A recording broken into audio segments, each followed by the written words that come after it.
Hey, it's Denise from lhyaكة.com, and on this video I want to show you how to make a baby cocoon.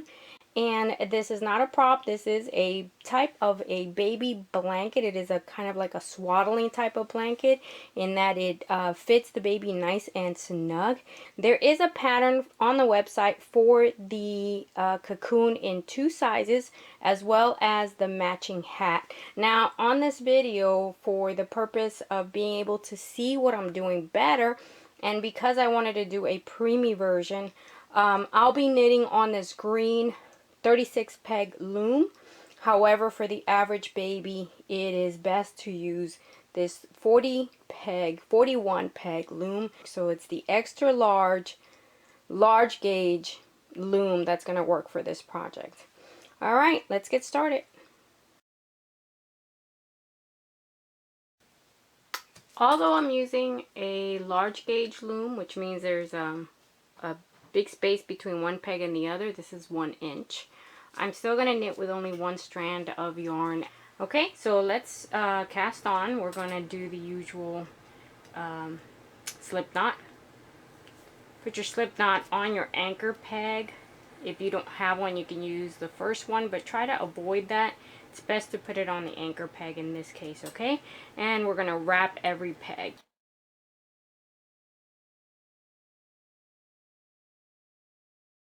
Once you get back to the first peg, we are going to use the flat knit as part of our cast on. And so you're going to put your yarn flat on your peg and knit the bottom over the top. And this is going to give you a tight stitch. So, you know, try not to make things worse by feeling like you need to make this stitch tighter. Just place it on the top and keep going. If you find that midway it's getting way too tight for you, then don't place it flat. Just curve it and halfway wrap it, which makes a U wrap, and that's going to give you a stitch that's a little bit looser.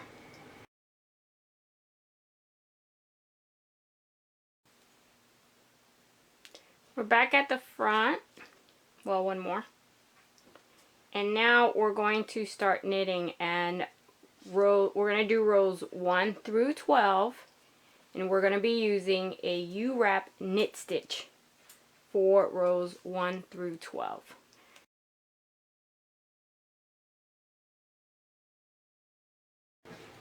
Okay, I finished the top portion of my border, which in your case should have been 12 rows. In my case that I'm doing the smaller version, it was 8.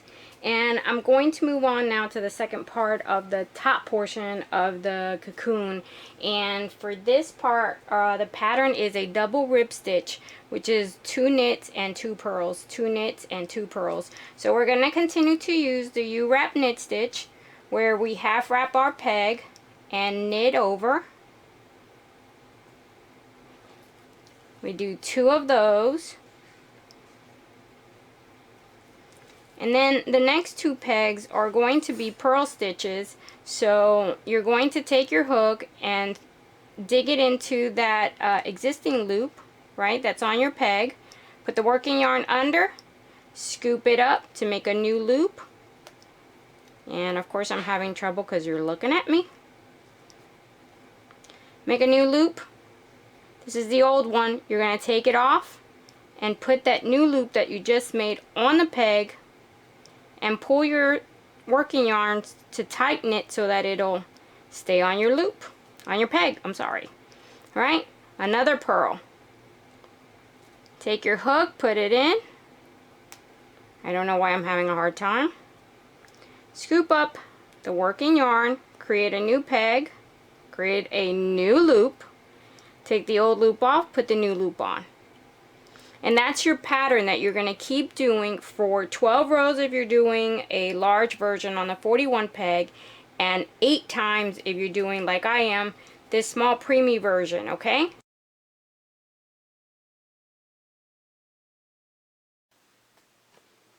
Okay, I knitted the top part, and I started on the rest of it on the body of the cocoon, because I wanted to show you the progression, because it does look a little funny and I don't want you to think you're doing something wrong. So that's why I wanted to show you not just what has been done, but some of what the next part of your project is.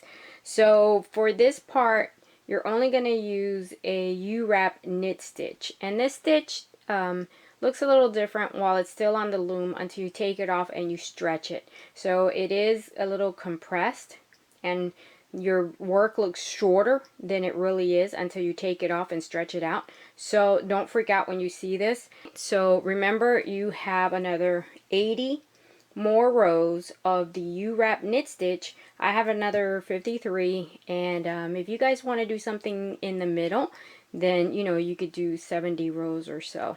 All right, so keep going, and then we'll come back for the last part of this project.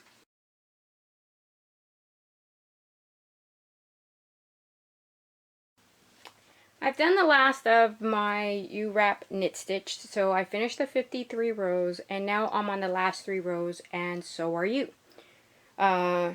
These last 3 rows, we're going to do the same thing we started with, which was the right here at the beginning with the knit 2, purl 2, knit 2, purl 2.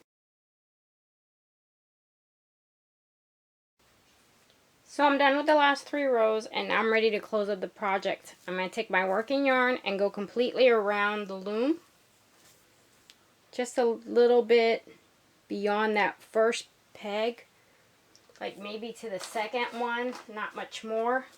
Take your scissors and cut. Sorry. Alright, and then there's more than one way to do this. Sometimes I just use my pick and I scoop my yarn from the bottom up, right, with the hook. And I do it like that, and that's one way to do it. If you have a needle, then you can always thread your needle.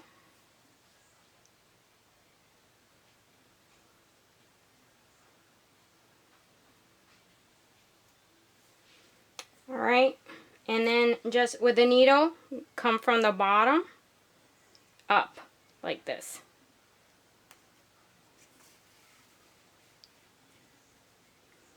Alright, so the purpose is to take this working yarn and feed it through every loop. Once you've done that last one, then just take your hook and pull the loops off the pegs.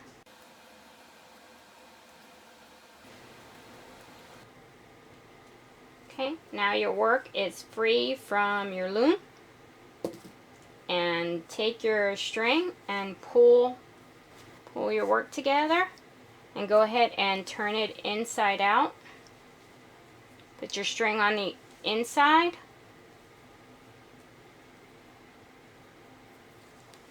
Turn it inside out.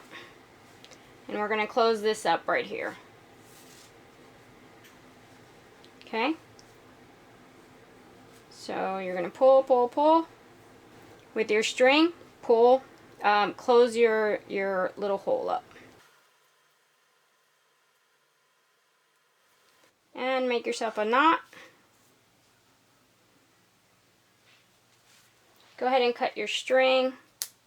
And I'm going to come back later and feed this in. So you could feed that in with those loose ones with your crochet hook. And go ahead and turn your work around.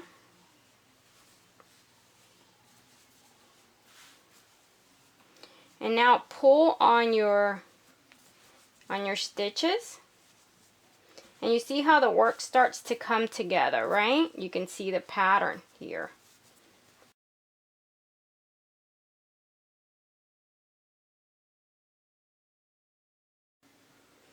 Okay, so this part of the project you don't have to do, but it will make your little sack look really nice. These curls here, you see how they're kind of loose and just not looking so fabulous.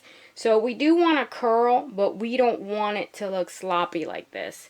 And the best solution for that is to tighten up that first row. So if you look here, here's that working yarn that we started with. And what you're going to do is you're going to look for the loops that are next to it. So this is the working yarn. You can pull on it and you see where it goes.